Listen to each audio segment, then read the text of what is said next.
What's good, everybody? Welcome back. It blazing.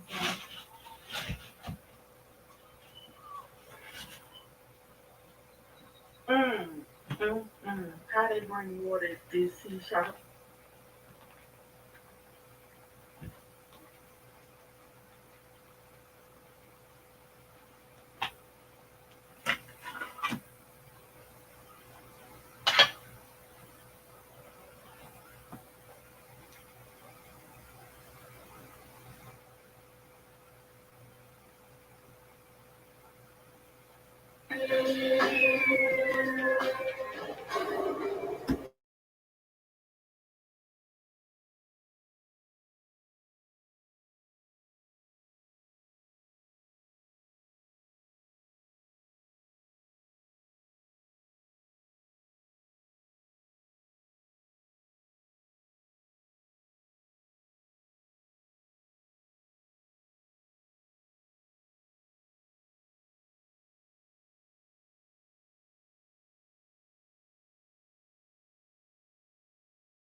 What's good, everybody?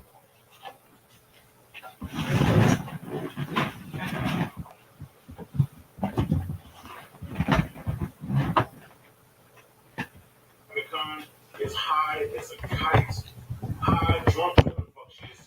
She's got something in her body that has her where she can't hardly stand up. She's slurring her words. She doesn't know where the fuck she at. Leaving Stephanie to fend for herself and carry the show by herself. You can tell Stephanie is nervous. You can tell she's like, good, I gotta do this shit by myself. You can feel it. That's good. What up? Culture right Not now. much, just chilling. Cancel Steph. Cancel shot. Oh man. I look for work. That was some verses. Hold Oh on. man. Tremendous amount of respect for Shaka Oh boy. That shit was crazy. Don't do drugs, kids. That's all I can say. I have, I don't know, I guess older folks they're used to seeing their artists high. I've been going to shows since 1992. Not one time have I seen any artist drunk or high on stage. You know what I'm saying? So I guess that's the '70s thing. I don't know. Well, it's not the first time it happened.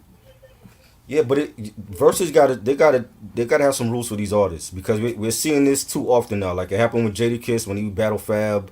It happened with Keith Sweat when he battled Bobby Brown. And unfortunately, that's like the thing that people remember about these verses. Like, oh, remember when Shaka Khan was drunk against Stephanie Mills? Remember when Keith Sweat was drunk and he still whipped Bobby Brown's ass in the verse? That can't be going on. It's a level of professionalism that needs to be accounted for, and I'm not seeing that when they're doing shit like that. Like everybody, Stephanie Mills wasn't even the favorite to win the verses. It was Shaka Khan, and now people are saying like, oh, well, Stephanie won. You know what I'm saying? Mm-hmm. So it's like, come on, man. Like I get it. Like she's a legend and all that, but they need to have some rules. Like do not get high and drunk before the verses. You want to do that after? That's another thing. But I just think it's unprofessional when shit like that goes on. And I'm reading the comments and it's like that's all people was talking about.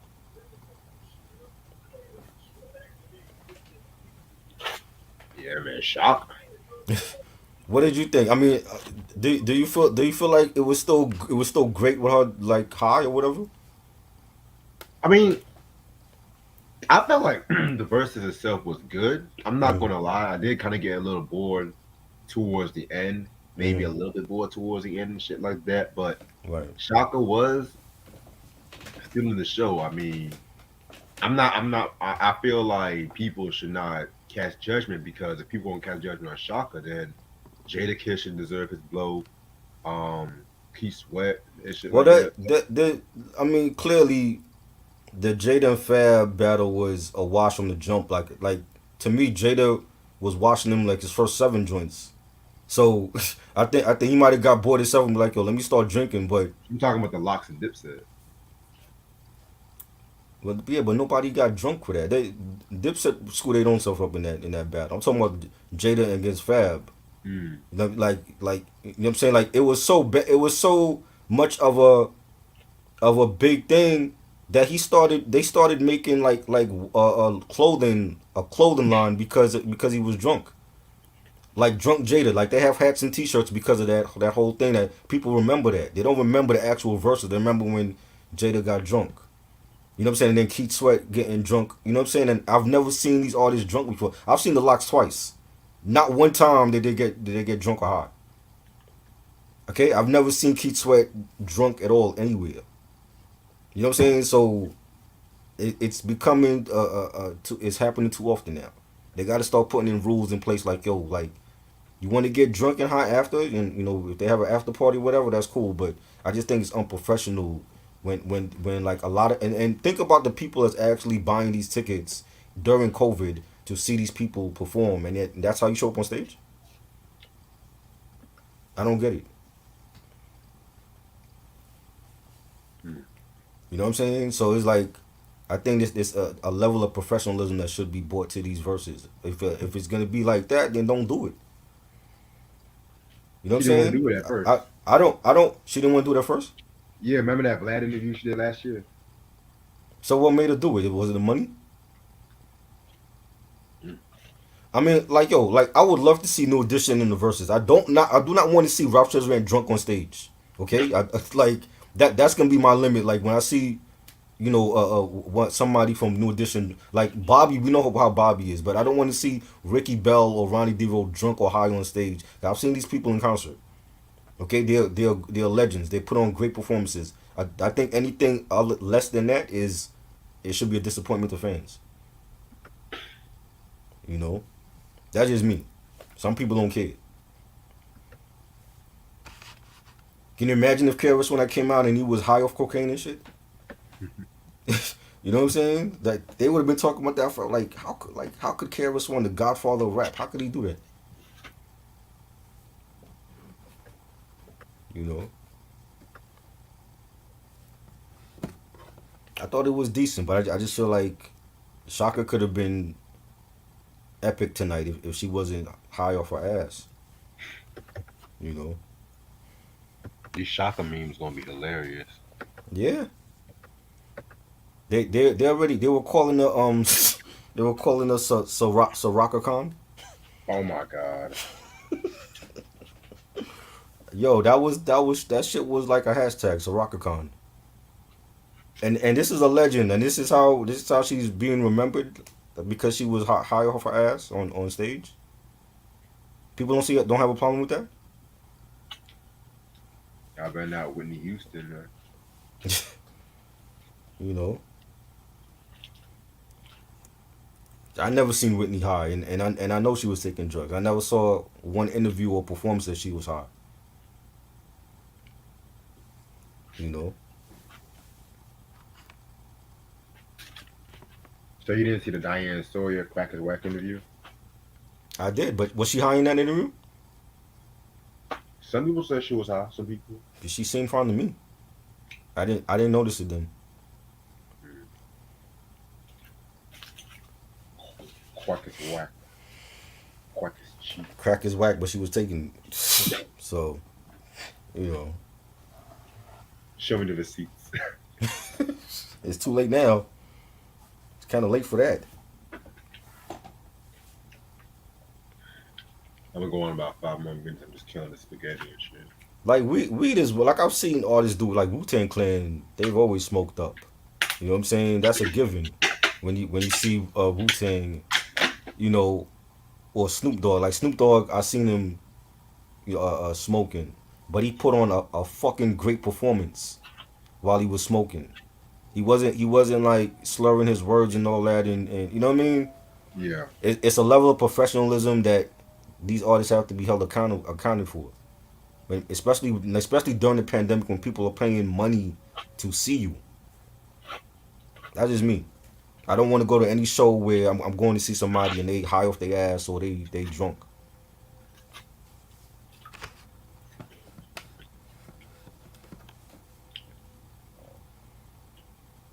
Come on, guys. Y'all killing me. Always kills me. I don't remember her high in that interview. If she was, then she put on a great front because she didn't look high to me. Yeah, that's the thing about some of these artists. Sometimes these artists be high as fuck in these interviews. Yeah, you don't know. You don't know.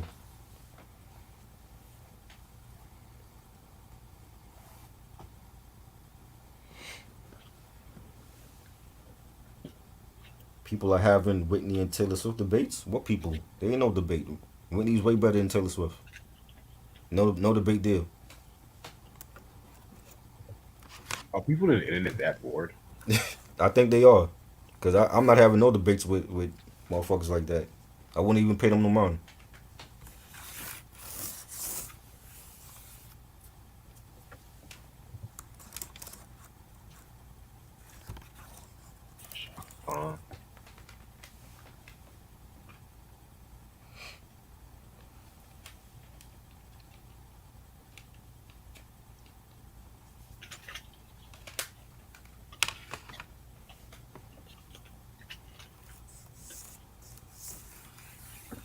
You ready for the 3-6 Mafia Bone Thugs? God. That's gonna be a disaster waiting to happen too. I'm already hearing it's not gonna be all 5 of them. Busy Bone's not showing up. They said Busy Bone not showing up and Flush and Bone is still locked up. Flesh Bone locked up again? That's what I heard. I heard Flushing Metal was locked up. Jesus. So Right. we getting what, 3 members from Bone? Crazy, Lazy, and Wish. Maybe I don't know how true it is. Busy Bones they saying that Busy Bones not showing up. So I don't know if he's not talking to the group, which is always like it's off and on with him. So who knows? But all members of 3-6 are showing up, right? I haven't heard nothing. So I really don't know. Who knows? Is Crunchy Black still down with them, or he's not talking to them? I think he's still down though. Gangsta Boo, I don't think that's. I don't know. she not gonna be there. Little White, he's not gonna be there. I don't think so. It's gonna be like what, 3 against 3. Right now it's looking like. That's what You know what I'm saying? Yo, man, niggas just don't give these niggas a verses if they're not all gonna show up. That's how I feel about that. If you give New Edition a verses, I want to see all 6 there. Ronnie, Okay? yeah, Mike. Yes, Ronnie, Bobby, Ricky, Mike, Ralph, and Johnny. Okay, all 6. If you're gonna have Boyz II Men in the verses, I want to see all 4 of them, not 2 or 3, all 4. The way they started off, including Michael. Not just Wanye and Sean, and we ain't seeing Nathan. Like, nah, that's bullshit. You know, New Kids and New Edition are going to be in the AMAs together. Yeah, they doing their own little verses, but I want to see the real verses from both of them, cause they deserve it. They both groups are legends. You know what I'm saying? That's how it should be. I don't know how long that verses on American Music Awards are gonna go for, because they have a time limit. So Just hanging tough. what they doing, like the 4 songs a piece or something? I don't even know. I don't know. Taylor Swift ain't fucking with Whitney Q. Sorry, she ain't on her level.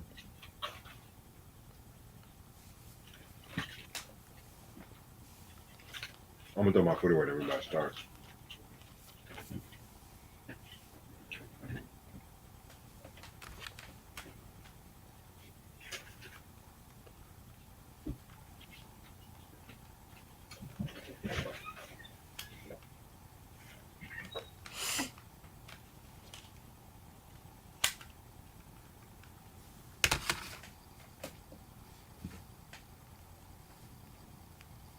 Better lyricist, Gangsta Boo or Trina? I don't listen to Trina, so it's Gangsta Boo for me.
I've heard a couple Taylor Swift albums, but she not on Whitney level.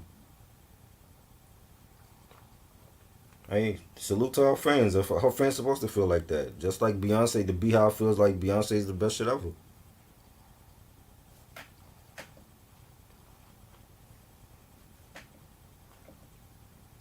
Get Dealt With or God Part 3. I love God Part 3.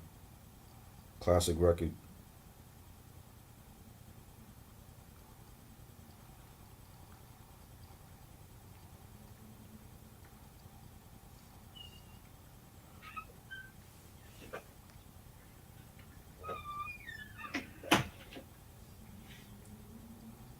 Oh,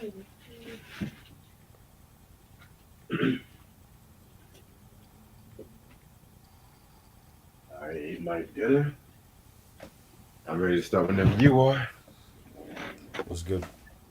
Let's go. What's good, you too? How's everyone doing this lovely Friday morning? It's your boy Reg in the building. Got my homeboy Try with me, What up?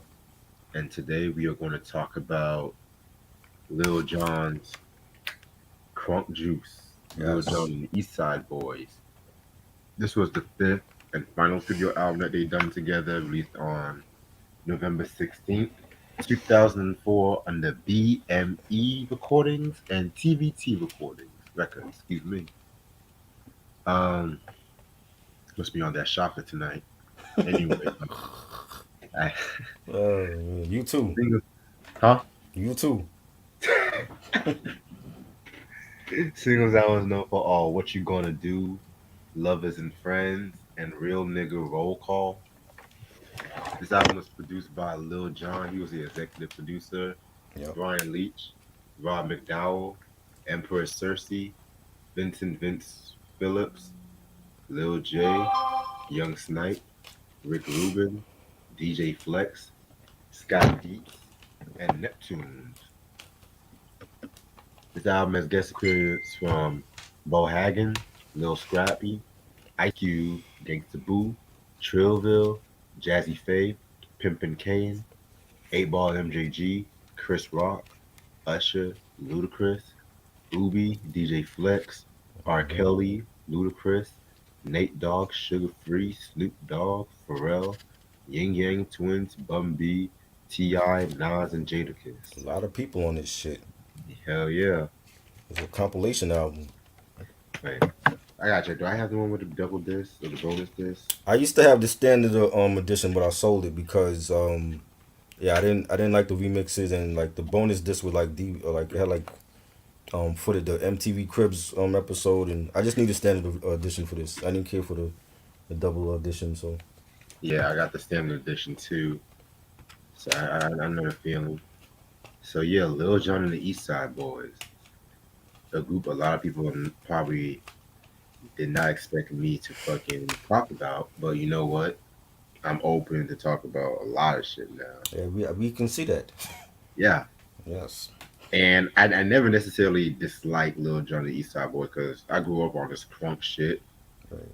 Um, and I knew it for what it was. I was not expecting no lyricism or no was expecting like no complex shit, just party music or whatever.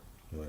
And Lil Jon, at one point, he was really one of the driving forces in Atlanta and stuff like that, in my opinion. But how did you get into Lil Jon and the East Side Boys or Lil Jon or whatever or It crunk was music?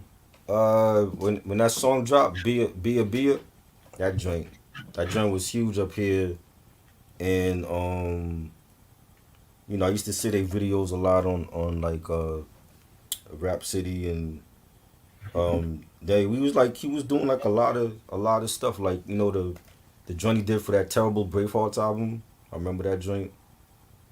I didn't like that joint, but at that point, Little John didn't just keep himself to just the South. Like he was working with West Coast artists, with East Coast artists. You know what I'm saying? Like he started as an intern for So Def, and I remember when those So Def the bass compilations came out, So Def bass or whatever, Yeah. and he was a part of that shit, and um he always had like the party joints, and then of course like Need for Speed Underground. That's like one of my favorite PlayStation 2 games, and they had this the Little John song on the soundtrack for that. It's like To the Window, to the Wall, that joint. Yeah. And yeah, that was a big, yeah, that joint. That used to play on the menu when the game started, and I remember hearing that, and just like over the years, like the South was huge at that time for hip hop, and he was a part of that. You know what I'm saying? Like everything he was touching was a hit. The Mm-hmm. Usher Year joint from Confessions, that was a huge hit. Still a huge hit. You know, the stuff he's done with like various artists, man, it's just been crazy. You know what I'm saying? The shit he did for the Young Bloods and artists like that, and the Yin Yang Twins and shit. Like all of those songs were like they were huge at that time. So I've always liked his energy. and just bringing like party and fun to hip hop again Right. when it was being missed. You know what I'm saying? And he was huge, man. He was big. Like just him having like remember the pimped out cups with the ice on it, like that he started Yeah. that shit. You know what I'm saying? Like he really like brought that to the culture. And his production style, and it was just dope. You know what I'm saying? And I always thought like he was a dope artist, and he was more like a DJ to me than an actual artist. But like you put on any Little John song, it's gonna definitely get your party or your barbecue started, and I've always liked that about him. So yeah, I definitely rock with him. You know what I'm saying? And just even for this album, like just seeing the across the board, the many different regions he was hitting. He wasn't just working with Southern artists. He worked with East Coast artists on this album, West Coast artists, and that's how it should be. It shouldn't just be about one region, and that's what I'm all about. Just spreading that love to different regions, and he's definitely have his name carved out in Southern hip hop and for the culture. So Yeah, very dope story and shit. To me, it was just like growing up and just always used to seeing his videos like on BT. Of course, the Chappelle Show hmm when they did a right, classic Lil Jon sketch and right, shit. Probably one of my favorite sketches that he's ever done. hmm And it's just, of course, like I said, it's just party music, crunk music, or whatever you want to call it, and shit like that. right, Just get you hyped. That's one thing I loved about Lil Jon and shit. hmm And everybody at one point, like everybody, I like that's one thing like I like he was like one of those first Southern producers where he would just produce for everybody from Q to right, Nine right, and shit like that too. So definitely a very dope joint. I mean dope artist and whatever. yeah, But let's educate these motherfuckers on who Lil Jon is and shit. So Lil Jon the Eastside Boys, they're a group from Atlanta, Lil Jon, he grew up and he was like very into skateboarding and shit like that too, which he expressed that in a couple of interviews and shit. right, And he pretty much like taught himself how to DJ, and he was like getting to DJing to house parties. hmm And so like around like the early '90s, maybe like '92, he met Jermaine Dupri, right, and that's when he became an A&R and So Def and shit like that too. So yeah, man, the Jermaine Dupri connection and shit. So that's all I can say. So pretty much, he dropped. I want to say like he dropped like a compilation called the Social Death Base All Stars, yes. and that was like a relative success. hmm He followed that up That's the with joint with my boo on it. yep, That joint. hmm Volume 2 in '97 and Volume hmm 3 in '98, and also like around this time too, he hooked up with his homeboys like Big Sam and Lil Bo. And in '95, that's when they formed the Lil Jon and the Eastside Boys. Where in '96 they dropped their debut single "Who You With," and so that was like known for like bringing the whole crunk culture, which was expressed like in the Get Crunk "Who You With" the album. Which I'm gonna be real, I never heard the first album. I never heard that. Right. So they're very interesting. And then 2000 they dropped the "We Still Crunk," that was like pretty much their breakthrough album, known for songs like I Like Them Girls and shit. And yeah, man, you know what I'm saying? They pretty much got a deal with TVT Records, and that's when they put the Put Your Hood Up album, which I remember that one. That was pretty solid and shit. Right. And fast forward to 2002, I think 2002 or three, they dropped the 2002 they dropped the Kings of Crunk album hmm and stuff, which a lot of people said that's like the best Lil Jon album and stuff. And they followed that up with Part Two, which was like a remix album. Right. So around this time, like I said, he was getting popular. He was becoming, known and shit like that. And so That's when, of course, we had the Crunk Juice album, which came out. Pretty dope album cover. Yes. Has like Lil Jon in, like this red suit and shit like that. Looks like an Atlanta club. It's basically like some Dickies like that he had like custom made for him and shit. Right. Yes, sir. CD. Yes.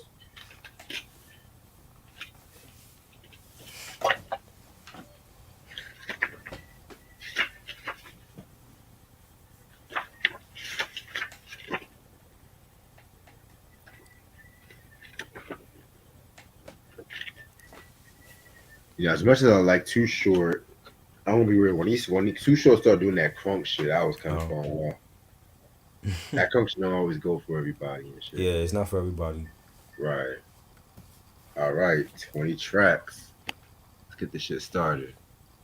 Track number one, it's like a Crunk Juice intro. Pretty nice way to start off the album and whatnot. Just get y'all ready and shit. You know what I'm saying? I like it. I thought it was cool. It had some rock guitars on it, a nice beat. Little John talking his shit on the intro. It was a good way to start the album off. Yes, sir. Track number two, we got Get Crunk featuring Bo Hagen. Again, a nice little song right here. This pretty much getting y'all ready, getting y'all crunk. Just him, them, showing the crunk culture and shit like that. So I fuck with it. Another dope track, nice beat. The bass line was was hitting the guitars. You got Pimpin' Ken, talking his shit on the start of the song, and got Jazzy Faye on the chorus, saying, "Hey bitch, sign your name on the dotted line because you belong to me." And I thought it was a dope track. Definitely with that. Track number three, What You Gonna Do, featuring Lil Scrappy. I was never really a big Lil Scrappy fan and shit like that, but I didn't fuck with this song. It's pretty much a like a fighting kind of song and shit like that, where Yeah, it's pretty much about how niggas have their yes man and they think they think they have a crew behind them. They think they can do anything. So it's like, what you gonna do without your crew right. and whatever. So I fuck with that song. Definitely had like a marching band feel to it. I like the beat and the chorus. What's that street that you throwing up? Eastside, nigga. What's that set? Fire joint by Little John. Yeah, I wasn't a Scrappy fan, but I thought it would have been dope without Scrappy. But Mhm. definitely a nice track. Yeah, definitely a nice track. Next track we got is called Real Nigga Roll Call featuring Ice Cube. This is one of the songs I do remember from this album. A little trivia, they said the word nigga 112 times. Did we And skip a track? Did you skip track 4? What you gonna do? I thought we talked about what you're gonna do. I thought we were talking about Get Crunk.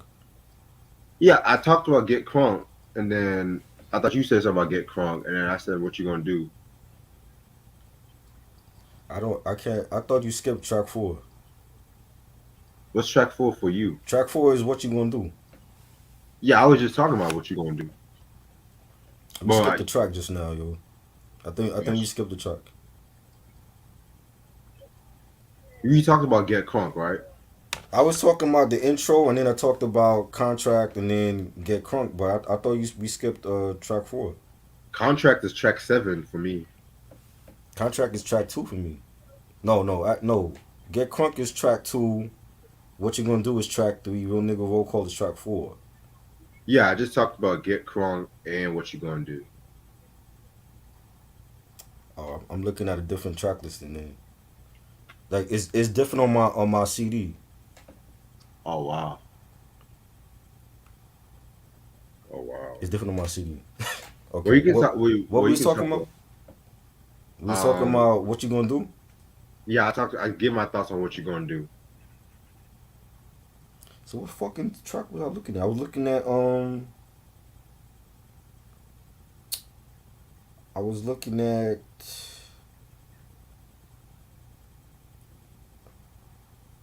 I don't even know. I was looking at Get Crunk. So we talked about Get Crunk already. Yeah, I mean, I talked about Get Crunk, but if you haven't talked about them, we can. Well, yeah, I talked about Get Crunk, but yeah, that was dope. We didn't talk about Contract, right? Yeah, because that's track 7 for me. Okay. So why the fuck is it? Yo, YouTube. I can't do this shit with YouTube. Yo, they track listens all over the place. They got Contract as track 2. Yeah, that's track 7 for me. Okay. Um. Yeah, Get Crunk was dope. What you gonna do? We up to that one? Yeah, I would. That was the one I was just talking about Okay. before Real Nigga Roll Call. So Okay. you good? Yeah, I didn't like Little Scrappy on that joint. I never been a Scrappy fan. You know what I'm saying? But I like the beat for that and the bass line. Yeah, yeah. I definitely like what they were talking about. I just never a big Scrappy fan either and shit. Yeah. All right. Now we at Real Nigga Roll Call. Yeah.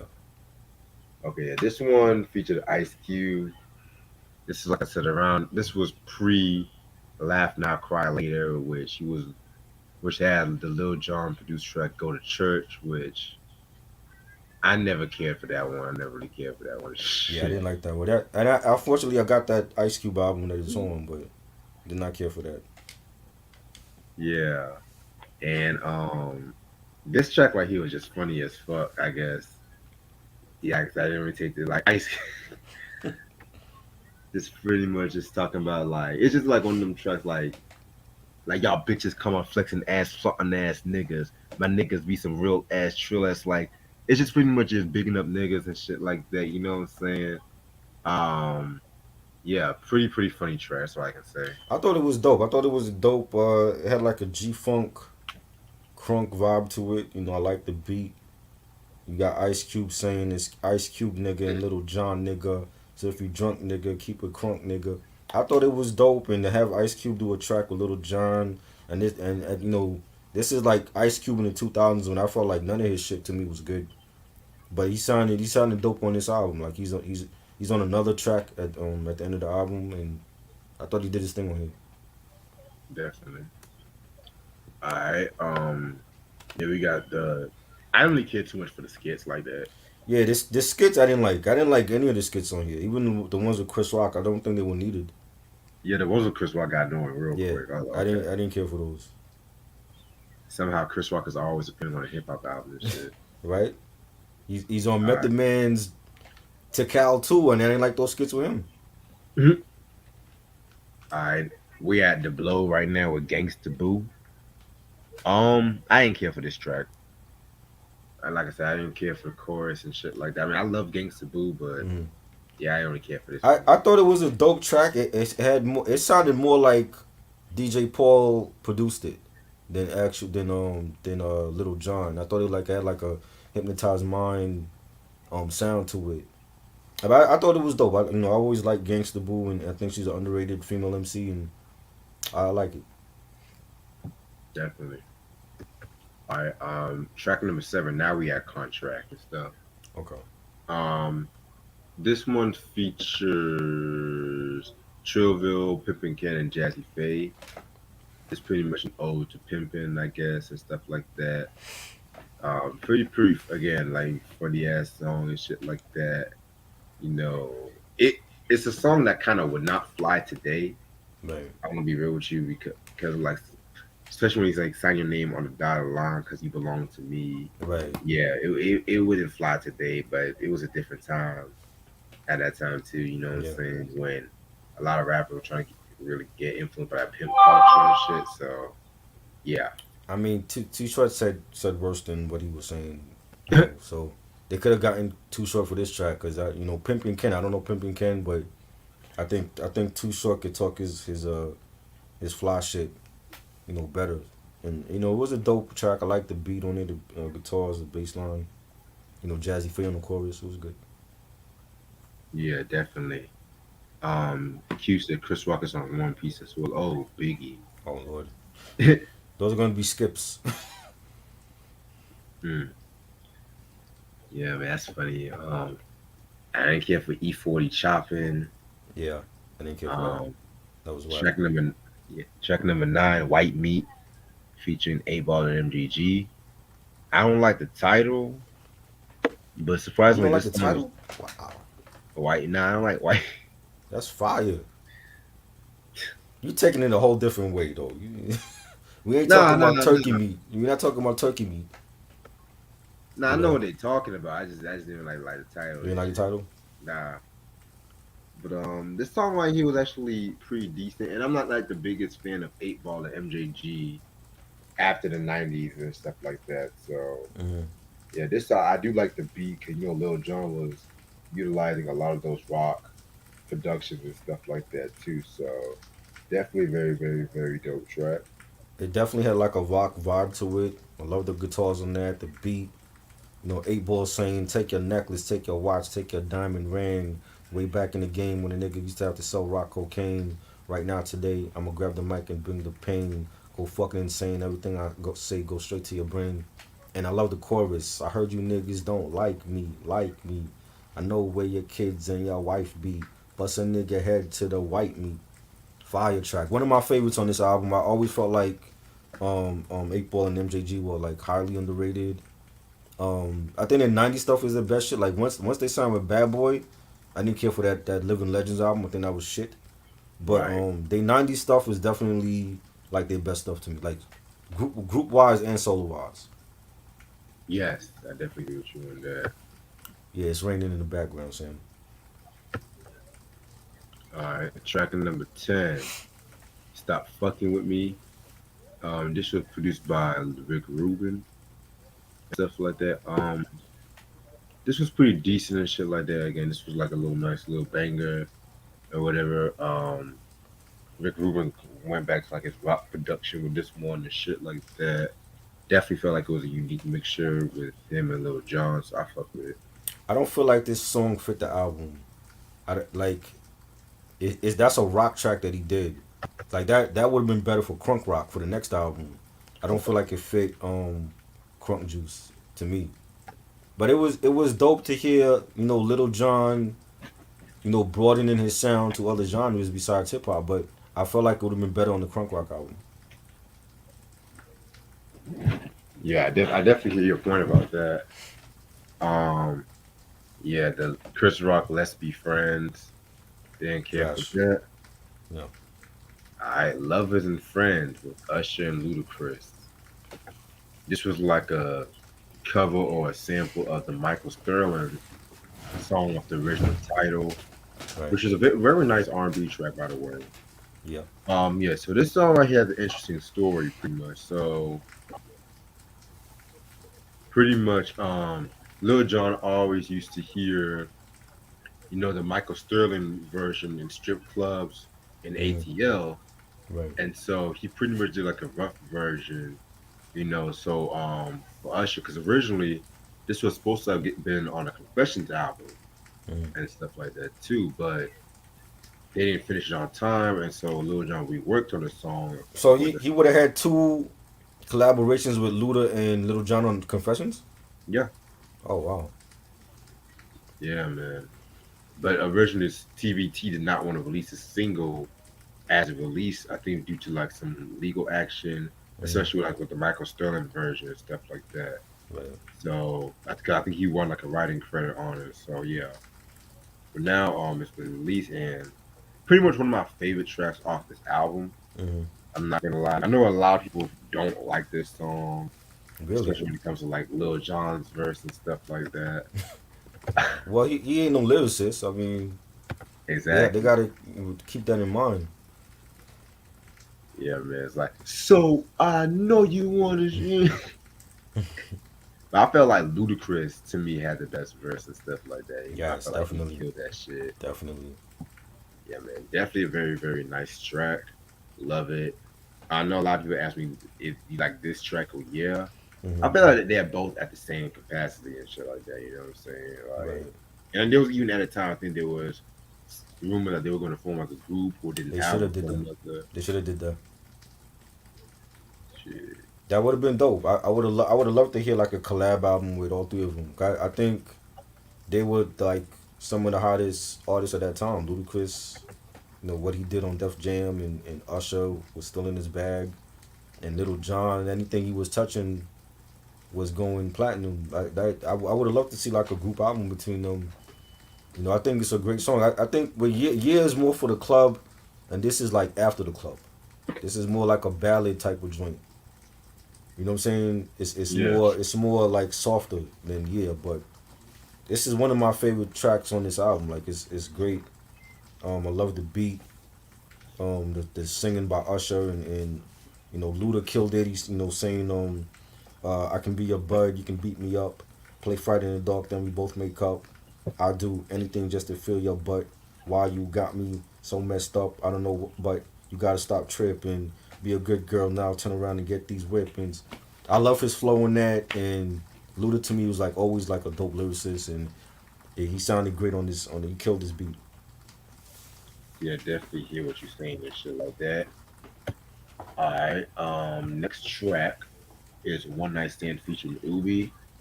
I don't really care about Ubi and stuff like that. I just like the beat.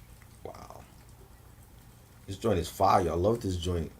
There's another joint that I think I love like all of the features that don't sound crunk. Like you know what I'm saying? Like One Night Stand is dope, man. Like it's a dope beat, nice club joint. You got Ubi singing about like she got him in, and the other dude that she hooking up with, he got a girlfriend, and he just gotta respect that is that she all she wants is a one night stand. She's not trying to have nothing serious than that, and that's some real shit. Like I loved like the realness in that song, and I think Ubi killed it, and it's a dope beat. One of my favorite tracks on this album. So they needed a video for this joint too. Yeah, definitely hear what you're saying about that. Power said that Joe Budden was originally supposed to have been on the year before Really? Ludacris. Oh Wow. god. I don't know if that would have been a huge hit like having Ludo on there though. Cause at that point Def Jam was they were screwing with Joe Budden, so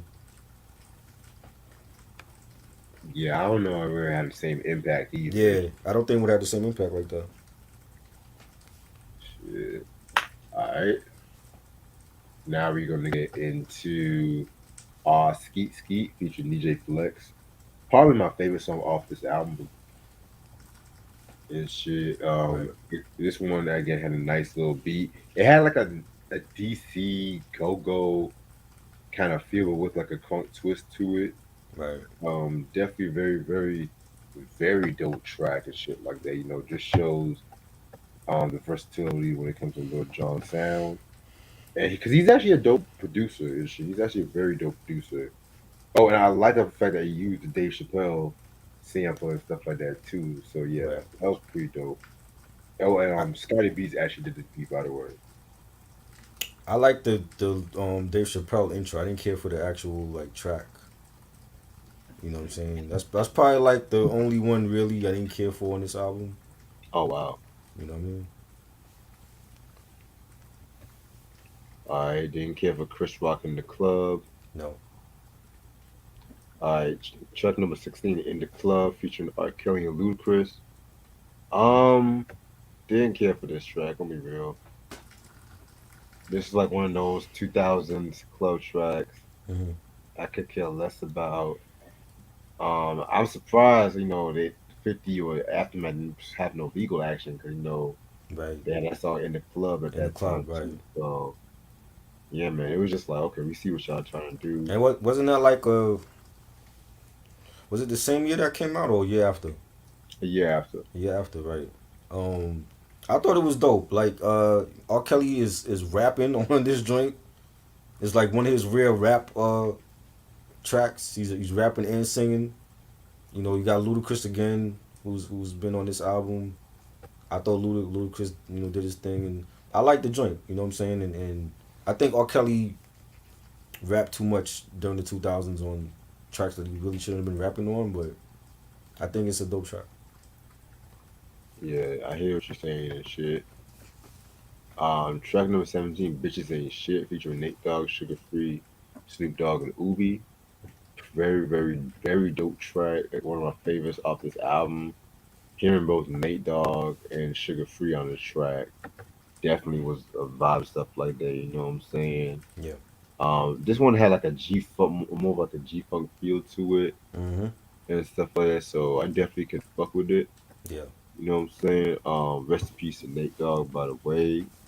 Mm-hmm. Sugar Free probably had the best verse to me when he said, "How you gonna sue me for some child support when you ain't sat down and wrote me a rap? See, you can't ride two horses with one hand. Uh oh, Sugar Free, the last dinosaur from Caveman Ave." And like, I definitely love that shit. You know what I'm saying? Always Yes. fuck with Sugar Free. Yeah. This is one of my favorite tracks. I love it. It's had like a '90s death row sound to it. Like this could have been on Dog Food or any of those the first that Doggy Style, maybe Dog Father. But I definitely love this track. I love the G Funk sound of it, and Sugar Free, another underrated artist from the West Coast. He killed it. Nate Dogg, rest in peace. He was great on it. Snoop, I like Snoop. I thought Snoop verse could have been stronger. I thought it was a weak verse that he had. But everything about it was dope. This also should have had a video for it too. Definitely a banger. Yeah, I definitely hear what you're saying about that. Didn't care for the Chris Rock gets lower. Is that the skit where you talking about putting it in a girl's butt and shit like that? Yeah, some I shit didn't like that. understand. I'm like, what does this skit have to do with the album? You know what I'm saying? I just thought it like the skits wasn't needed on this album. It wasn't good. Yeah, I didn't care for the skits either and shit.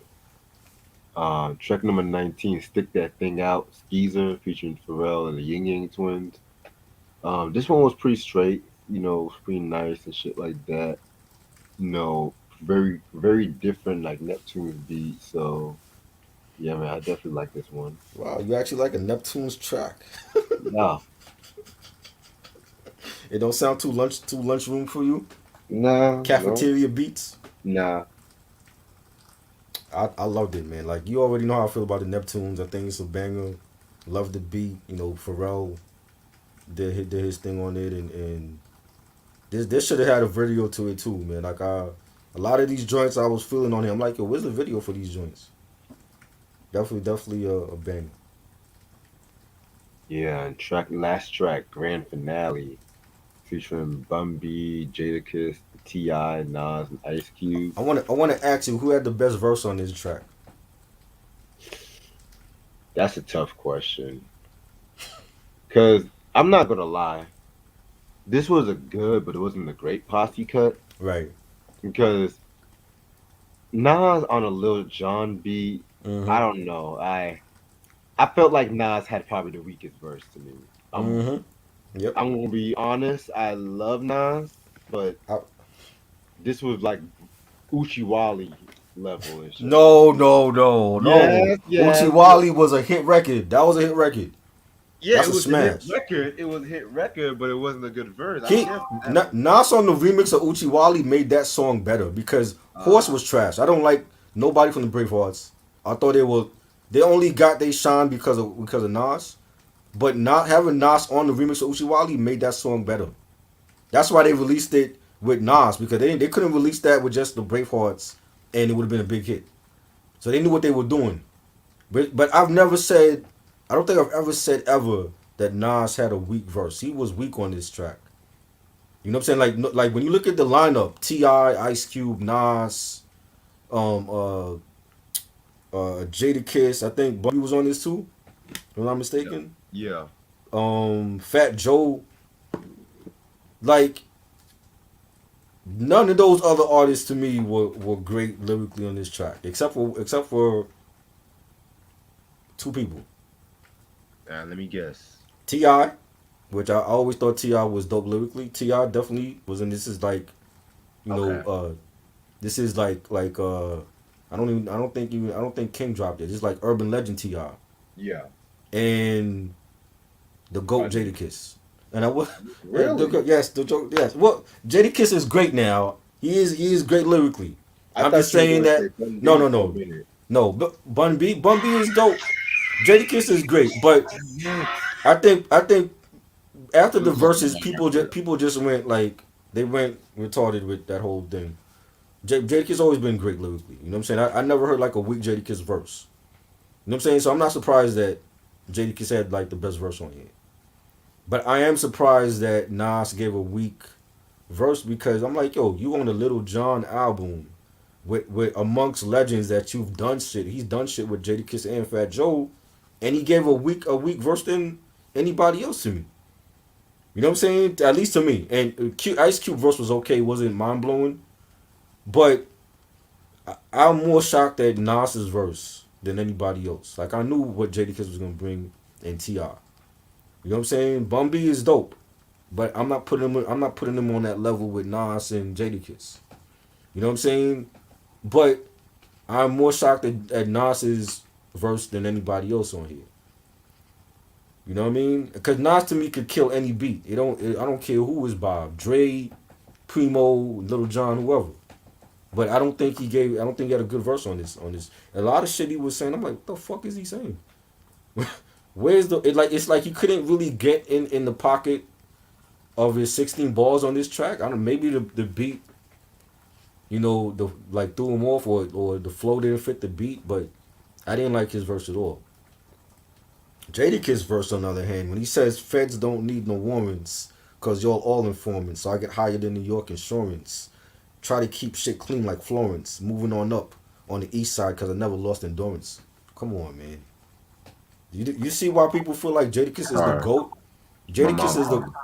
It's all good. Jadakiss is the GOAT for a reason. Like, he's one of the best lyrically because his shit just sound hot on any beat that he's on. You know what I'm saying? So, I feel like, yes, Jadakiss did have the verse. Wherever BJ is watching, yes, Jadakiss did have the best verse on here. To me, Jadakiss had the third best verse. You got the third best verse? Well, who had the best verse to you? Bun B, to me. Bun B, really? Yeah. Wow. Okay.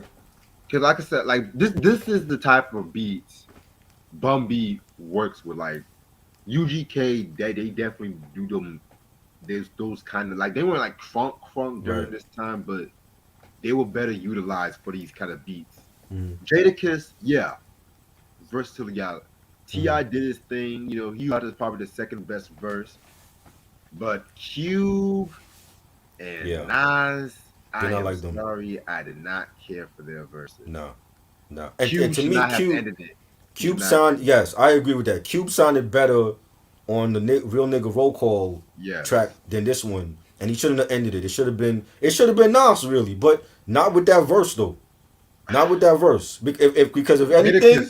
I would have said the Jadakiss ending this one. When they're mixing these tracks and they're in the studio and Little John's in the studio and mixing this track, I would have been like, yo, I'm gonna have Jadakiss close this track out, and I'm gonna have T.I. start it off, and then we'll put Nas and Cube verse in between Bun B and Fat Joe, because I didn't like their verses at all. I just thought like Ronnie said, maybe Nas was bored. You know what I'm saying? Like, and he's it's not like he hasn't been on a Little John. Remember, Little John produced on the Bravehearts album, so it's not like he hasn't been on shit with Little John before. I heard some of that Bravehearts album, and I didn't really care for that. Wasn't good. I heard it a long time ago. It was trash. And they came out with the single for that. So it's not like he didn't work with Little John in the past, but for whatever reason, his verse didn't sound good on this beat. Yeah. Like I said, like Bun B, T.I., Jadakiss, they did their thing, but Cube and Nas, I was disappointed with it, but especially Cube, man. Like, especially Nas. I'm more surprised of Nas than Ice Cube. You know what I'm saying? Like, this is what top 5, top 3 that people put on they Mount Rushmore. Like to give a verse like that, and I don't even understand what the fuck he's saying on the track. Sure, let's read it. Hold on. Like you can hear what he's saying. I'm like, yo, what the fuck are you saying now? It don't even make sense. Flimsy condo with bimbos in south of Key Largo in pimp mode. Like, Key Largo, we hidey ho. Like, come on, nigga. Mama say mama, samu makusa. Fly to Cuba to chill with some political niggas. No. What are you? No. This is what? This is what did he drop after Godson? Was that Hip Hop Is Dead? No, that's Street Disciple. Street Disciple? Yeah. I like Street Disciple, but he had more interesting shit to say on that double album than on this track. He was just doing too much on that. Yeah. That was a double disc album. I felt like should have been a single disc. Same thing for Blueprint too. I Oh, feel both of them don't have a classic double album. Both of them should have been single disc, in my opinion. You know what that I'm saying? shit was coming. There's tracks that I like, and then there's tracks on there that should have been off of there. You know what I I'm agree. saying? But I don't think neither him or Jay had classic double albums. Yeah, man. Like to me, when it comes to the best double hip hop albums of 2000, Diplomats Mm-hmm. got them unlocked and shit. Definitely. UGK. No one talks about Underground Underground Kings. Kings, yes, No one classic, talks about that one. classic double album. Yeah, they always talk about international play. I love International Players Anthem, but Mm-hmm. the track with Coogee rapping Kane, Yeah. oh my god, that killed Mhm. that joint. Mm-hmm. Yeah, man. Definitely. Who had another double album in the 2000s? Um, who had another double album in 2000s? I'm trying to think. We didn't get a lot after that.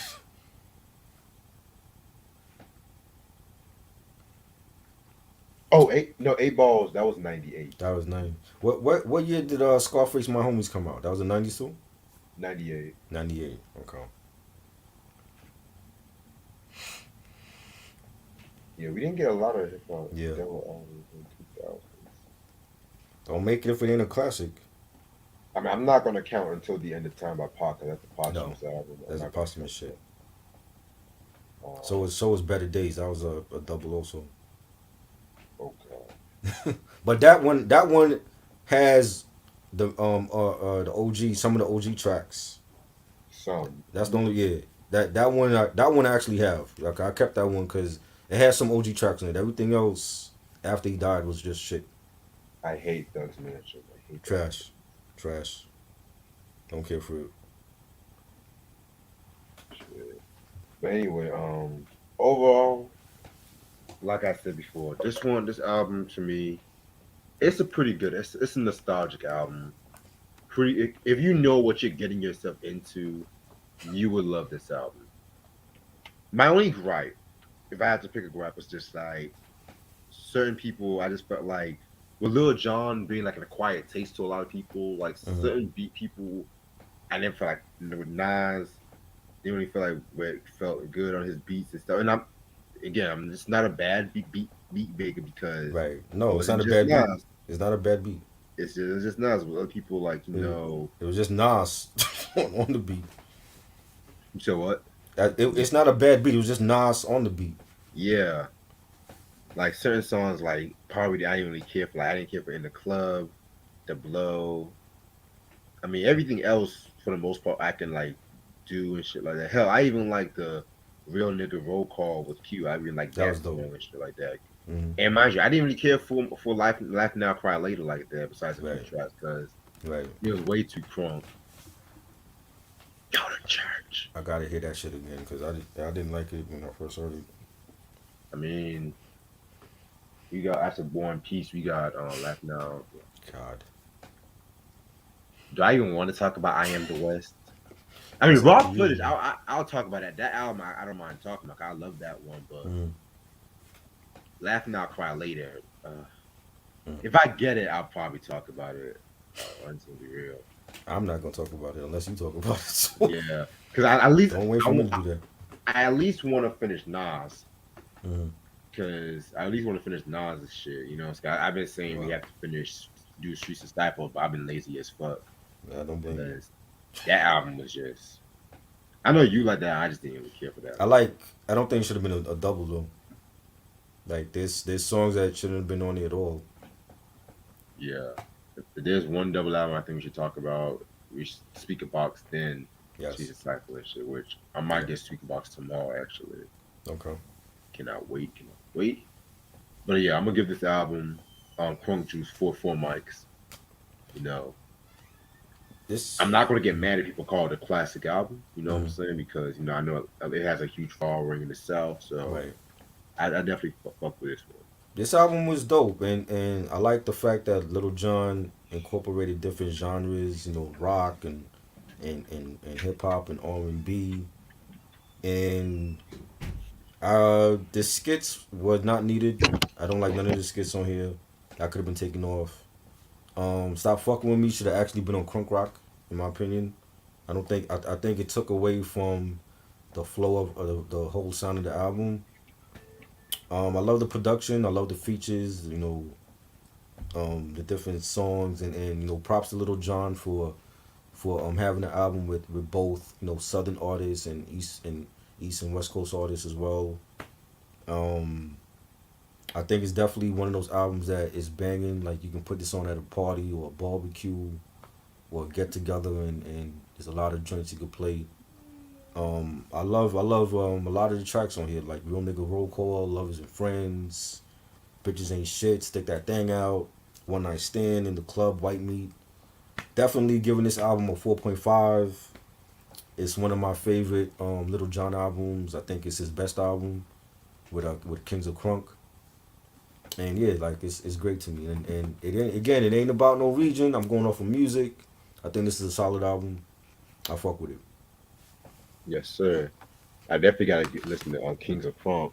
Yeah, that was good too. Yeah, I definitely gotta get that one. Shit, I might go see. I might see some CD shops this weekend just for fuck's sakes. But yeah, I do got a few announcements I have to make. Mm. So I was thinking about we should do a Rufus album. I was thinking we should do the Master Jam album Okay. review. Probably the week after next, probably. Right. Because I was thinking about doing the dancehall reviews the week after Thanksgiving and shit. Okay. Talk about Shaba, the Shabba. Raw album and shit like that. Raw as ever. Yes. Classic. hmm Um, definitely. Doing the Ghostface Black Friday Yes, that's gonna be breakdown. Can't wait for that. Yes, sir. I'm not even gonna listen to this discography like that. Well, Mm. certain albums, but for the most part, I was like, yeah, I know most of this shit. Same. Yeah. What else? Oh yeah, Vivica A. Fox. They had a song called Vivica A. Fox on the bonus disc. Yeah. hmm I got a perfect Motown album we can talk about next week too. What's that? The Maybe Tomorrow album. Maybe tomorrow. Yes, Who's sir. that? Jack the Jacksons. Maybe Tomorrow. Oh Lord. Is that a good one? Yeah, this was Motown Okay. Jackson. Oh, okay. Shit. Nothing from the '80s, yo. Yeah, 'cause I know Lord willing is next week, so that's the 23rd, right? That's gonna be on Tuesday. Yeah, we'll make that like 6 p.m. 7 p.m. Yeah, that should work. I don't have no Okay. class Cool. and Do stuff that like early. that. Okay, so if you're gonna make that 6 p.m. because I defend my thesis Tuesday morning, so I'm not really gonna do anything Monday. We can do probably the Jackson maybe tomorrow on Wednesday. Okay. Yeah, because I know that Thanksgiving, I'm probably gonna be if I feel like doing a chat, I'll do a chat, but it'll be Right. like late at night. Right. Do you have the Youngbloods albums? No, I actually don't. No. I don't have any Youngbloods. Not yet though. No. Not yet. Yeah, man. Also, next month is the season to be fresh. Right. Is that what it is? Yeah, I mean, the remaining DJ Jazzy Jeff Fresh Prince albums, because Right. I don't know. I was thinking about getting his book because Mhm. I was thinking about it. Yeah, he was saying some shit in the book. Like how you try to ask Karen Parsons Yeah. out. She said, "Hell no." Wow. That's because she was sleeping with Tupac already. That's why. You know what? I'm not even. Tupac strikes again. We not doing this tonight. we not doing this tonight. The ghost of Tupac strikes again, man. We're not doing this tonight. Ah, man. We're not gonna make El Will Tupac. Hey, he was threatened by Tupac. You know he was threatened by Tupac. We knew that way back in the '90s when I used to hear about rumors about that. He was threatened by Tupac's presence. He didn't want Jada at the California Love video, right? Who will? I heard. I forgot how they met. They met at Fresh Prince of Bel Air set. Okay. Yeah. Yeah, but I mean, Tupac already had that, so it would be like Ray J and Kim Kardashian, and then Kanye comes in the picture. You can't get mad at Ray J because he hit it first. You know.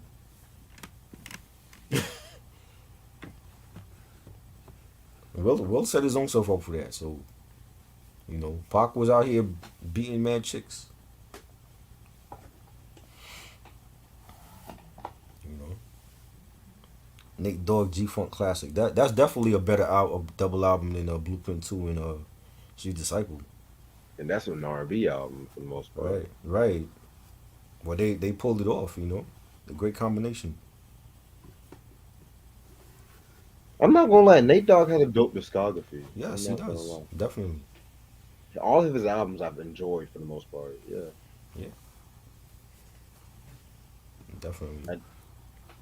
Like I love G Funk Classic, but that Music and Me album, production wise, might be his best album. Yes. I love his Warren G. I love Warren G. First album. The second one was dope. I Want It All is another great one too. Yes. Very underrated. Did we talk about that one or no? We only talking about the second one, but I did say that we got to talk about Warren G Yeah. because We talked about the second one. Did we talk? We talked about Look Over Your Shoulder. Yeah, We you, did? me, and Ash. Shit, I don't remember that one. Wow, Okay, I do have Regulate G Funk era, so that was great. That was a great one. I love that album, but I kind of prefer the I Want It All album over I that Want It All one. was great too. Yeah, that was a good Yeah. one. Definitely a consistent motherfucker. Yep, Even Return of the Regulator was not bad either. that A was good too. sequel album I enjoyed. Yeah, that was good. Mhm. That's a good one. Yeah, man. I want to end. Like, I know. After Ghost, I was thinking about doing Aerosmith, but I might change my mind on that because I don't know yet about that. Sam said I prefer Rashida Jones with Pac more than Jada and Pac. I didn't even. I think after Pac got killed, that's when I heard about him and Rashida Jones. I didn't even know that they were going up. That's interesting. I think they were like engaged. They were engaged, yeah. But they covered that in the biopic. Yeah, because I think she was mad because of what Pac said about Quincy Jones and white Yeah. women. Yeah. Quincy had a issue with him, right? Because he said Pac said some shit like, "Oh, Quincy, you mess around with too many white women and shit." And Pac was beating anything moving, white, black, Puerto Rican, he didn't care. Yeah, I know. Warren G definitely got unreleased Nate Dogg tracks. For sure. Favorite Jadakiss verse? Shit. That's a hard one, man. Last Day. Last Day was great. 24 Hours to Live. It's a lot. Niggas done started something. He got a lot of great verses, man. You know.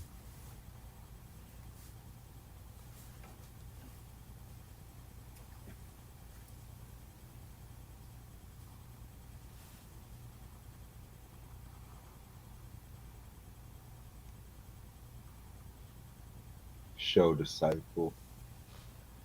Show Discipline, yeah, that was great. Yeah. Him and Nas. Oh Show yeah, Discipline. facts. Yeah, from the first album. No, it was in the Tupac biopic. Did you see the biopic for Tupac? It was in there. Trust me. You mean She was- Resurrection, right? No, not Resurrection. The actual biopic. They had somebody playing Kadada Rashida, not Rashida. Kadada. He wasn't with Rashida. He was with Kadada. Rashida's the other sister.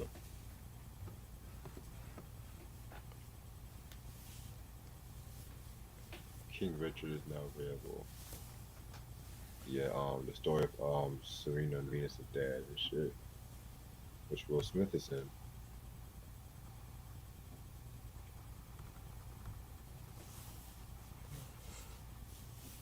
I'm gonna stay on for like another 10 minutes. Knock Yourself Out. Yeah, that was great. Oh, we still gotta talk about that album too. Do you have it already? Yeah, that Oh, was you from got the the last lot I had, yeah. Yeah. When you went and do it for Jadakiss' birthday or something? I mean, we can do it next month because, like I said, I was just trying to get speaker box and stuff like that too. Right. Because, plus, I'm not gonna lie, I got distracted over a lot of shit. Yes, Will Smith is a great actor and rapper. Great person. I met him in person. Really nice person. He's great. A legend. He needs his verses. I would love to see Will Smith do a verses. I don't know who you put him up against though. That's interesting. Who can Will Smith battle in the verses? You know, I don't know. LL Cool J. Would you put him up against him? That would be an interesting battle. Will ain't got the hardest joints, but he got joints though. Boom, boom, boom, You shit. know what I mean? That was a joint though. Brand new funk. Bring BJ to the review for what? For Jadakiss? Oh man. Will Smith versus Common? Nah, I think Common would beat him. Common got multiple classics.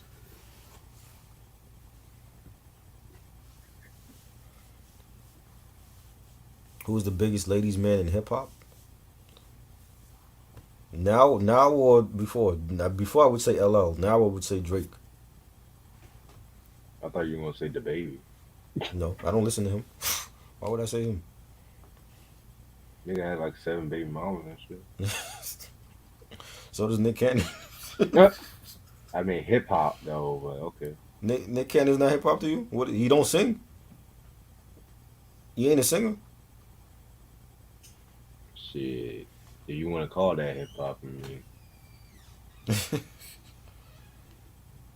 Well, what? I don't know what they classify Nick Cannon. So what do they classify him as? comedy. Tupac, yeah, Tupac, DMX, you know.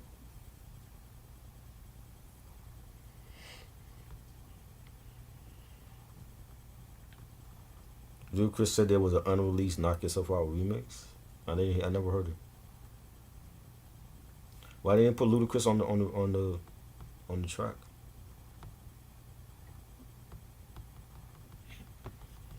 Who knows?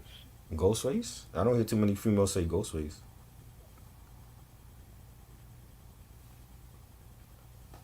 Are you talking about your preference, your own preference, Sam, or are you talking about what the females like? You know they're gonna say Method Man before Ghost.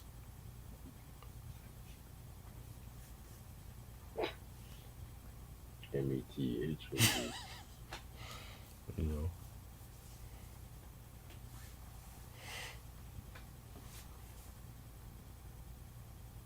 Snoop Yeah, I Dogg. remember Ludacris on that We Gonna Make It video.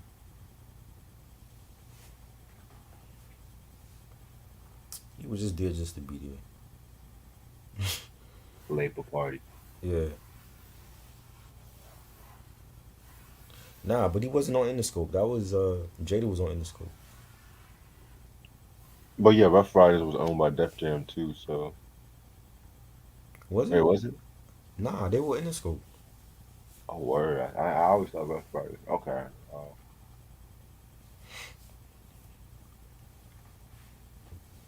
Well, fuck it, he was just there to be there. Fuck it. Right. So I said, how many remixes can they put out of that? There's probably a remix with Michael Jackson. Somebody Speaking of else. Michael Jackson, Mhm. I heard he was supposed to work with Death Row Records at one point. I heard Jarrell say that in the Art of Dialogue interview. But remember Dre turned him down. He wanted to work with Dre and Dre said he don't need to work. He's already like a household name. He refused to work with him. Yeah, during the Invincible era, yeah. Right. So and that's after Death Row for Dre. So I think there's some I don't think Jarrell's is lying about that. I think there's some truth to that and Suge Knight was cock blocking him. You know. Damn, Dre wanted to Michael wanted to work with every fucking body, man. Michael, Dre, and Snoop. That would have been crazy. Michael, Dre, and Snoop on one track together. That would have been bananas. Nothing but a G thing. You know what I'm saying? I told you he worked with Cube. Supposedly, the unreleased joint from Invincible, Ice Cube is on it. Yeah. You know what I'm saying? So if he could work with Cube, who's to say he wasn't gonna work with a Death Row artist? He was trying to get that West Coast bag. Yeah.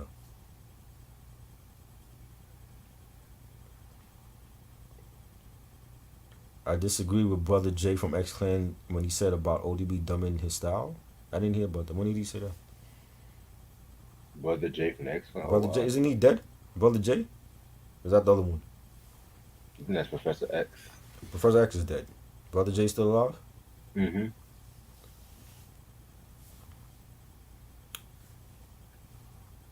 Well, I mean, they don't have to be a Death Row beat. I mean, Dre is just Dre producing the track. Michael on the Dre track, I definitely could hear. I mean, he produced from Mary J. Blige. So if Mary could sing on a Dre beat, Michael can't.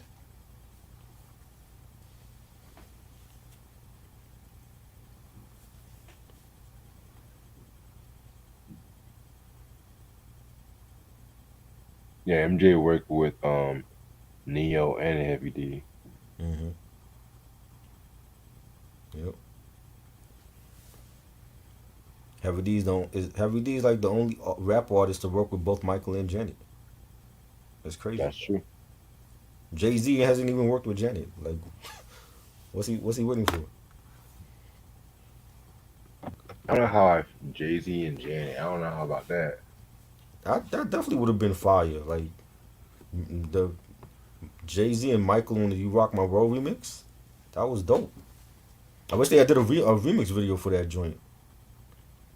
You know, but I could definitely Janet and Jay-Z. I definitely could have heard Jay-Z do something with Janet. I mean, think about all the other female singers he worked with. He did shit with Mary. He did shit with what other females he does shit with Maya. Maya. I had somebody else I was thinking of too. There was somebody else that he done shit with R&B singers before. Esther Coco from SWV. You know what I'm saying? Like he could definitely do shit with Janet. You know, Mariah Carey. He's done shit with her. You know. Favorite Michael collab? Michael and Paul McCartney. The Girl Is Mine joint. I love that joint.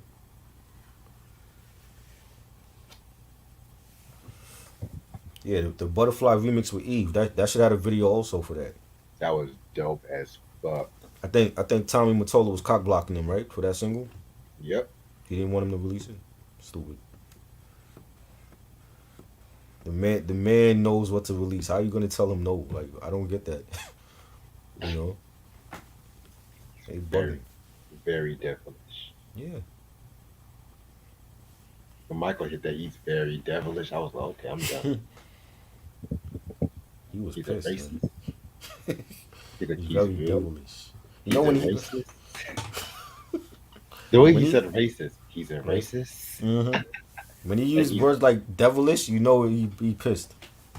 Right, it's like you just waiting for him to drop the ball, like, Mm-hmm. and he's very, Devilish. very devilish. I'm just like, devilish. Wow. That was it. Shit. That's not a Michael song though. That's like various artists on We Are the World. That's not a Michael song. It was Michael had his own version by himself, but when it was released, it was like a whole bunch of people on it. What's your opinion on Confessions of Fire? It was cool. It's not my favorite Cameron album. Yeah, it's a pretty solid album. It was I don't know if I would have called it a classic though, but Nah, it's not a classic. USA for Africa, right? That was like various artists on that. So that's not like I don't even think Michael don't even got his own song on there, right? no. I forgot. I got the fucking album. I know he don't got no song on it. Prince has a song on there,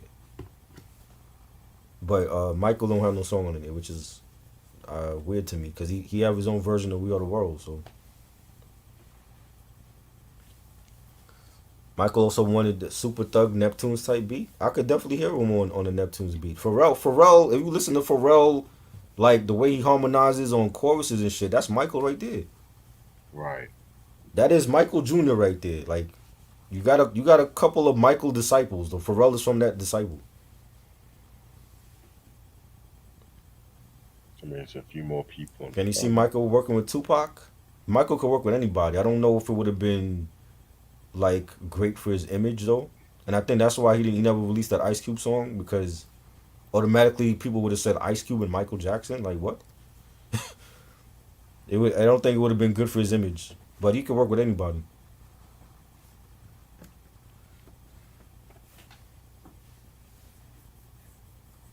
Break of Dawn should have been a single also. Yeah, Yes, sir. for sure.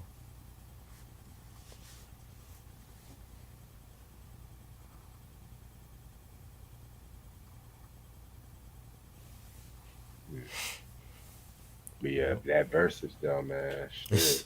Where are you ranking his verses? Like, will people remember it, or are they gonna? I already know they're gonna make memes about. Was I mean, they're gonna remember this one, but I feel like people are gonna remember it for the wrong reasons. Yep. Personally, yeah. Like I said before, like Shaka. I mean, if you guys know Shaka, this not this not the first time because you know she battled right. like with this over the years and stuff like that too, and she has. I hate to say I love Shaka, but you know she does have like. Yeah, I remember when she did the Star Spangled Banner years ago and shit. No, what is she was hot for that too? You want to see it? Yeah, I've never seen it. Where she did the Star Spangled Banner? I think it was like a couple years ago, and let's For, just say for the Super Bowl or something? Where was this at? I want to say it was a basketball game. I want to. Let's just say she added her twist to it. I'm just Well, gonna my thing is you're like a legend to a lot of people, a lot of different generations. If you're trying to like introduce yourself to a younger generation, this is the type of message you're sending to them. Like, yes, it's okay. I'm fucking high off my ass. You know what I'm saying? And it's okay to perform high. I just don't. I feel like Swizz and Timbaland gotta start making some rules about this shit. You know, mind you, this version is like 3 minutes. Probably the longest national they anthem. they gotta like set some ground rules. Like, y'all can't be getting high and drunk with these verses, man. I definitely agree. Fuck all this shit. Stephanie Mills was great. She was great.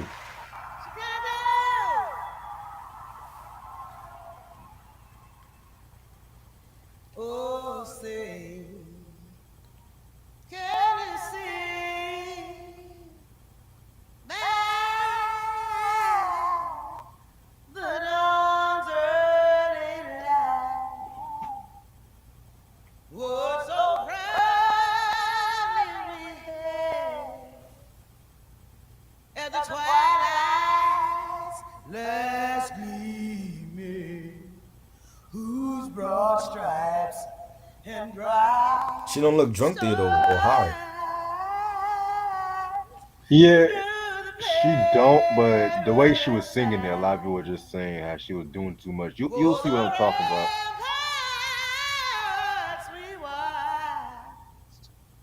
We're so gallantly streaming, and the rockets rain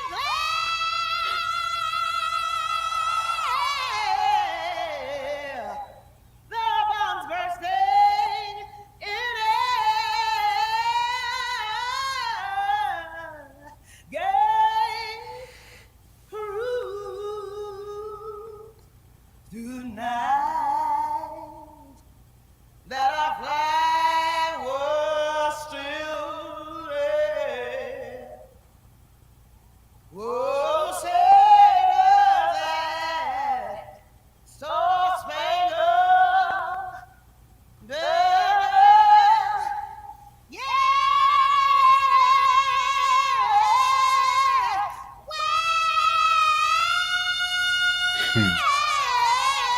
She sound great. Yeah, she did. A lot of people said she was drunk in this performance and shit. She didn't sound like that tonight though.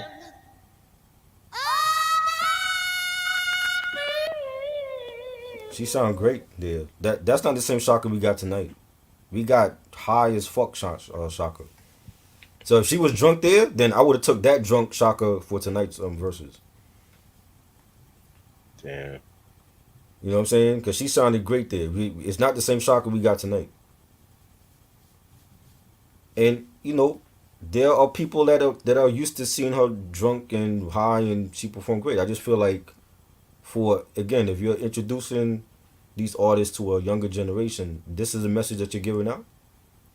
They got to take more responsibility as the artists when they do these shows. That there's a younger generation behind this that's watching this. You know what I'm saying? Like, these are two legends. So Stephanie Mills was great. If it wasn't for Stephanie Mills' performance, this would have been one of the worst verses ever. Because Stephanie, not only did she have to do her own songs, but she had to make sure that Shaka was good too. And that's why she sang a lot of those songs with Shaka. You know what I'm saying? Like, when you're hearing "I'm Every Woman," you're expecting Shaka Khan to do that song on her own, not to have help from Stephanie Mills. That's how fucked up she was tonight. Yeah, even her daughter came up on stage too. And her daughter, and I'm like, who's her daughter? I'm like, her daughter look like a fat little Kim. I'm like, is that little Kim? Yeah, yeah.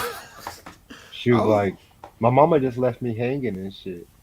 Bro, it's like, that's how bad she was, and they gave her water at the end of the show. She needed water before she got out there. Yeah, I feel like, yeah.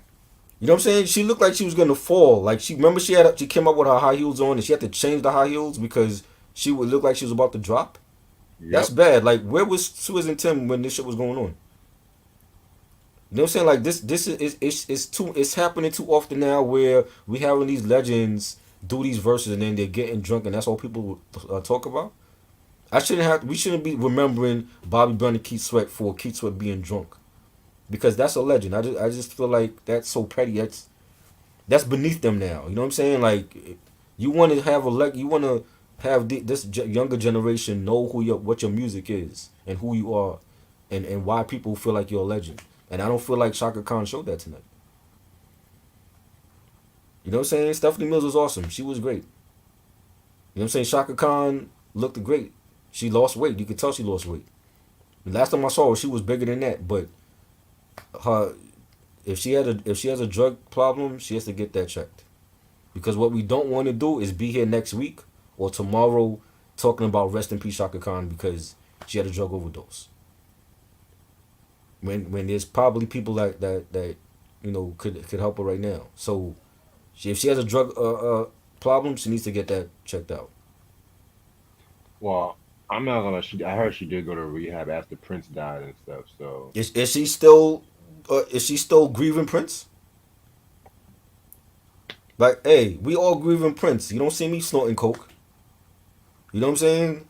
Michael Jackson was my introduction to music. I've never felt like, oh, I need to go snort a line of cocaine because the King of Pop died. Okay, so if she have a drug problem, she got to get that checked out. You know what I'm saying? All those people that was I seen people commenting about this shit online and in the comments and the verses. All those people are saying that shit now. If she dropped dead tonight, what they're not gonna be saying that shit tomorrow. You know what I'm saying? She looked awful on there. And that's not how you want to be remembered as a legend doing the verses when everybody want her to do a verses from the beginning. You know what I'm saying? So, and I don't even know how Bone Thugs and 3 6 Mafia are gonna do, because I'm hearing already that not all 5 members are gonna be there. Busy got his issues. Flesh and Bone is locked up. So who knows how that verse is gonna turn out? I feel like when they set these verses, Timberland and Swizz got to put in place like, yo, please do not get drunk and do not get high when you do these verses. You got to be professional still about it. If you're getting paid money to come on stage and do these verses, you act professional. That's just how I feel about that. Jay-Z's not gonna go out there for verses high off his ass. Neither is Beyonce.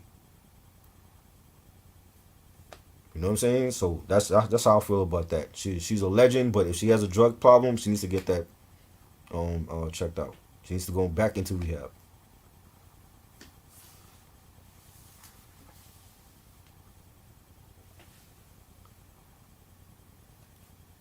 Well, Nas, exactly. Nas ain't coming out there drunk, and he got to deal with Hennessy. He ain't coming out there fucking drunk off of Henny.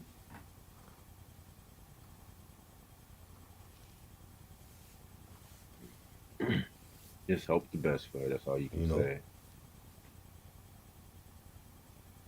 But yeah, I'm gonna call it a night, y'all, and shit like that. Just got some shit I got to work on tonight. This has been real as fuck. Yes. Sunday is gonna be the Ice Cube Devil review. Oh boy. Yes, sir. You know, a lot of shit to say about those albums. hmm And like I said, Tuesday is Lord willing. Yes. Tuesday's Lord Willing, and then Sunday, the 28th is Hell Hath No Fury. That's the actual album anniversary. It's on the Sunday, so Clips Week is next week. Yes.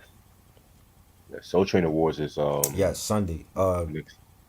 It's the same Sunday actually of Hell Hath No Fury. Yeah. Yes, I will So be yeah. watching that because Maxwell is getting his Lifetime Achievement Award. He just dropped his new single off from Black Summer's Night Part 3. It's finally coming out. I can't wait. Can't wait for that one. That's gonna be dope. We definitely need to review that trilogy. hmm You know, because huh? Go ahead. No, go. What you was gonna say? I was thinking about also talking about Alicia Keys' double album one day. Yes, definitely. Oh, new one coming out. hmm Yeah, hopefully that's good. You know what I'm Hopefully. saying? Hopefully it's good. I got my fingers crossed for that. Hopefully it's good. So I will be listening to that when it comes out. You know. Yeah, man. The Jacksons maybe tomorrow is gonna be on Wednesday. Okay. Black Friday we're gonna do the Ghostface. Yes. That We was got discography. a busy week next week, yo. Shit. Yep. Damn, Red, you trying to kill me? Got a busy week next week. I mean, I can push the breakdown if you want. Nah, we got it. We got to do. I'm excited for Ghostface. 'Cause Ghost got a solid discography, so Oh yeah. you know what I'm saying. Is BJ coming on for that or no? I can ask him and shit. Yeah, I know it's Black Friday. Everybody's like shopping and shit. So I'm only planning on going to like one store. That's it. I got one thing that I really want. It's for my flat screen. I really need to get a sound bar. So when we do these battles, I could like blow people's fucking ears out the water. So Yeah. that's the main thing I want for Christmas. You know what I'm saying? I'm good with everything else. I'm waiting for Cyber Monday. That's all I'm waiting Cyber for. Monday, right? Yeah. Fuck Black Friday. Black Friday. Why they gotta be black? I was trying to get a Nintendo Switch though. That's the thing, but Yeah. I see a lot of people picking that up. Like I guess they got like new games coming out for that. yep. That's dope. We should get it now. I mean, get it. Did the price go down or is it like still the same price? I mean, I know some spots in eBay I can get. I just had to pay off a few. I had to pay off Right. some bills and shit, and Right. graduation shit. So That's priorities dope. come first. That's all I can say. True. But yeah, I'm gonna call this a night. Appreciate this, bro. No doubt. Hope y'all see y'all later, and I will talk to y'all later. Peace. All right. Peace.